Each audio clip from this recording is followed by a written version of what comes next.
Bonjour et merci de nous rejoindre pour les perspectives du marché d'aujourd'hui. Thomas va nous rejoindre, puis la salle des marchés, pour nous parler des dernières évolutions. Thomas ?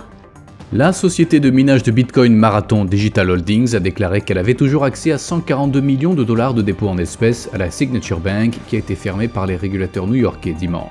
Les obligations d'État japonaises se sont redressées, entraînant le rendement de référence à 10 ans à son plus bas niveau depuis plus de 3 mois, les investisseurs s'étant tournés vers les actifs les plus sûrs.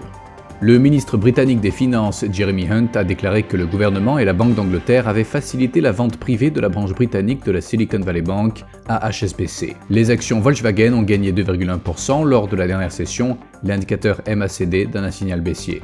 La dernière session a vu l'euro gagner 0,4% contre le dollar. Selon l'indicateur stochastique RSI, nous sommes dans un marché suracheté.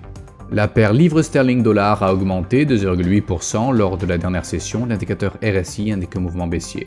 La paire dollar australien dollar américain a augmenté de 0,5% lors de la dernière session. L'indicateur RSI donne un signal baissier. La réunion ECOFIN de l'eurozone sera publiée à 7h GMT. L'indice des prix à la consommation aux Pays-Bas à 5h30 GMT. Les minutes de la réunion de la Bank of Japan sur la politique monétaire du Japon à 23h50 GMT. L'évolution du nombre de demandeurs d'emploi en Grande-Bretagne sera publiée à 7h GMT. Le taux ILO de chômage en Grande-Bretagne à 7h GMT. L'indice de référence des prix à la consommation aux États-Unis à 12h30 GMT. Nous espérons que vous avez apprécié nos perspectives du marché d'aujourd'hui. De la part de toute l'équipe, nous vous souhaitons une journée de trading productive.